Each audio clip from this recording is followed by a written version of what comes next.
Okay, hi guys. Today I'm gonna have a presentation for DUE 50032 Communicative English 3 about transportation in Malaysia. Okay, so this is the group member of my team. My name is Wen Wei Sen. Matrix number 09DV23F1001. And this is Xavier Lai Yushin. Matrix number 09DV23F1050. Malaysia has a wide range of transport options, including routes, trains, bus, airports, and ports. Most people travel by car because the road network is well developed. In big cities, public transport like LRT, MRT, KTM, and bus help people move around. Air travel is important for connecting peninsular Malaysia with Sabah and Sarawak. Overall, transportation in Malaysia support daily travel, business, and tourism.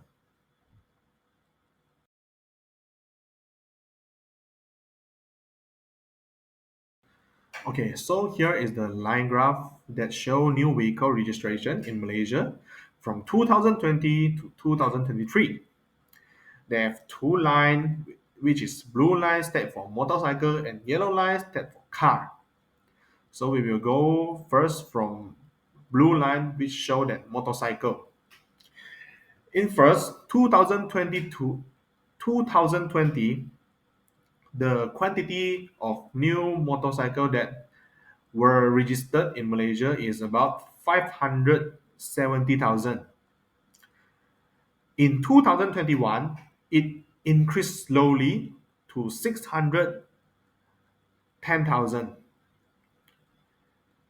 In 2022, it still increased slowly and it hit the peak in these 4 years, which is 710,000.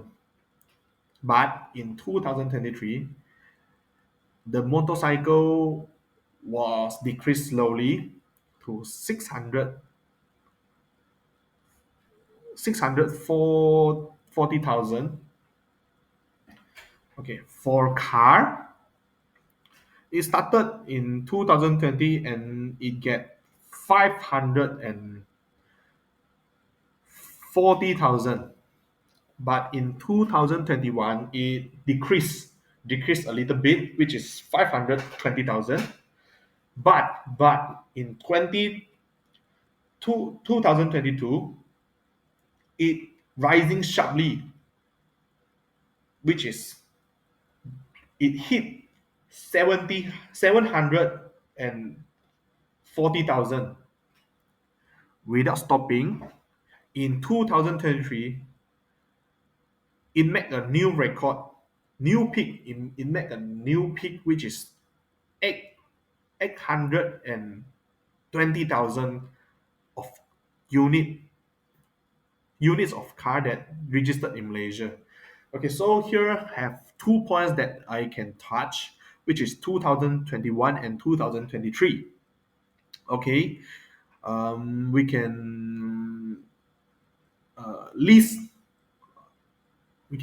a point that why in 2021 the quantity of motorcycle was increased and why in 2021 the car was decreased. Okay, so easy to say 2021 is COVID-19 pandemic, and the during that time our country economics is not good. Everyone live very hard, but they still need the transportation.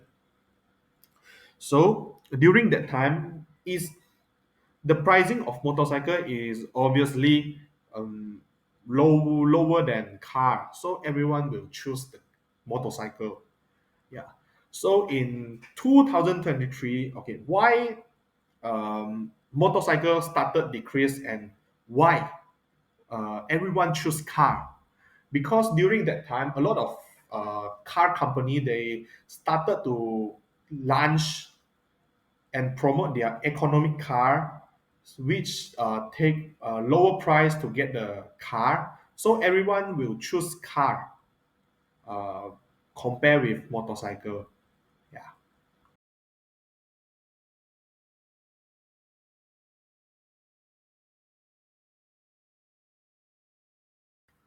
Here is the bar graph.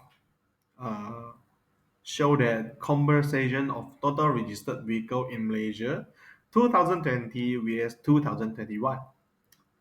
Okay, we will go first from car first. Okay, the total registered car in Malaysia at 2021 were higher than 2020. Following, we will go to motorcycle. It's still same. In 2021, it is higher than 2020. Okay. Third, which is good vehicles. So, what is the good vehicles? Means the vehicle that send that delivered our purchase like Lala Move, Shopee, Lazada, like that. Okay, so same because nowadays a lot of people like to buy things online. So in 2021, it is higher than 2020. Okay. Beside that, we got the other vehicle. So what is other vehicle? Easy to say, like it is like mm, more easy to say like the vehicle that use diesel, like small truck. I give a brand like Toyota Hilux. Yeah, the big vehicles. Yeah.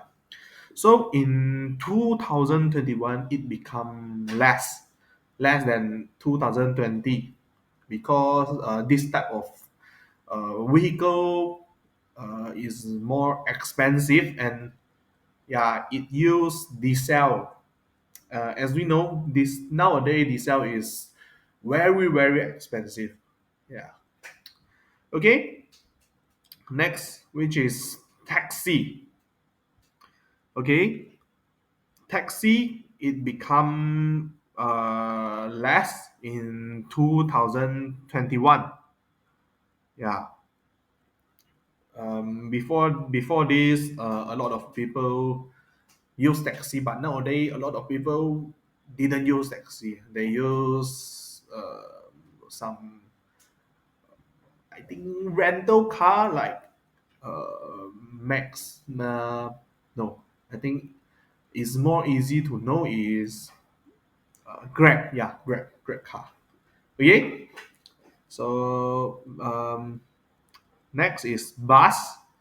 In 2020, it is less, but it increased a little bit in 2021.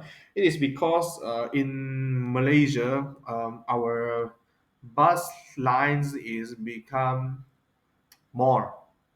Yeah, so is easy to use nowadays. So it become easier. Yeah, so a lot of people will use it. Yeah, if they didn't have their own vehicles, and I believe it is cheaper than you rent a car or um, go somewhere with taxi. Yeah, so last but not least is rental car. Rental car become less from 2020 and to 2021, and it is the lowest in this those type of vehicle. Yeah, nowadays I think is uh, too less people use rental car. Yeah.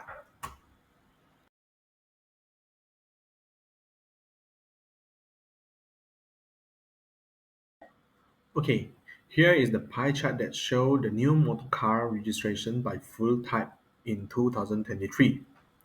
Okay, as we can see, the highest one is petroleum, which is 87.9% in this chart part. Following is the others, which is 7.2%, and the third is petroleum and hybrids, then mix, which is 2.7%, and following is the electric EV, which take 1.6%. Last is diesel, which take 0.6% percentage. So the highest one is petroleum. Okay, why the petrol become the highest one? Because petrol in Malaysia, I think, is cheaper one compared to diesel, and it more easy to use, easy to find. Yeah. So following is the others. So what is the others? The others the others is about NGV, LPG. So what is NGV? What is LPG? NGV stands for natural gas, and LPG stands for liquefied petroleum gas. Not only that, but also have the biofuel. So I think this type of car is become less. And following petrol hybrids, electric diesel is less in 2023. Okay, we will talk about diesel, diesel 0.6. Actually, our government is started to make it become low with increase the cost of diesel, because actually the car that use diesel produce the um, monoxide gas is not suitable and is not good for our earth, and it will make air pollution. Yeah. So this is the new motor car registration by fuel type in 2023, and we can believe in future the electric EV will become more, since as we can see in 2025, a lot of electric car were launched in Malaysia. This is because it more safe, and it is more cheap. Yeah, and it don't have. This line graph will show MRT and LRT ridership from 2015 to 2023. Over here, there was a steady upward trend from 180K to 350K daily passengers between 2015 and 2019 years.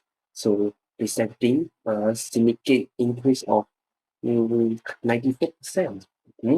Not bad. However, a sharp delay occurred in 2020, dropping to a low of 95K due to the pandemic, which means the MCO. Too bad. So post 2021, we observed a dramatic recovery with number fluctuating slightly before reaching a peak of 380K in 2023 years. Wow, great.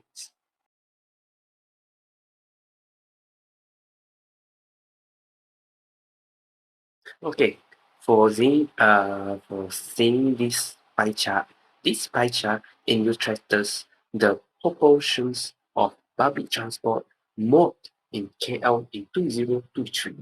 So we have account all these public transport, which means that look at this LRT accounts from the largest percentage in at 35%. Well, MRT presence is 28%. Wow. So buses comprise 22% and the monorail constitute the smaller share at 10%. So these distributions show rail-based transit made out over 70% of all total public transport users. Wow.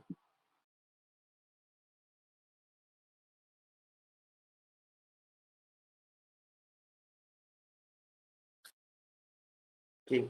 So look at this bar compressed average daily ridership across transport mode. Okay, one of these transport mode is LRT has the highest figure at 350,000 passengers, followed by MRT is 280,000 and buses trailing behind at 220,000. Well, so well the monorail show the lowest number at 95,000. I think it's because the monorail route is so details, that's why so lowest. And the data reverse the rail system significantly outperform bus service in passenger volume.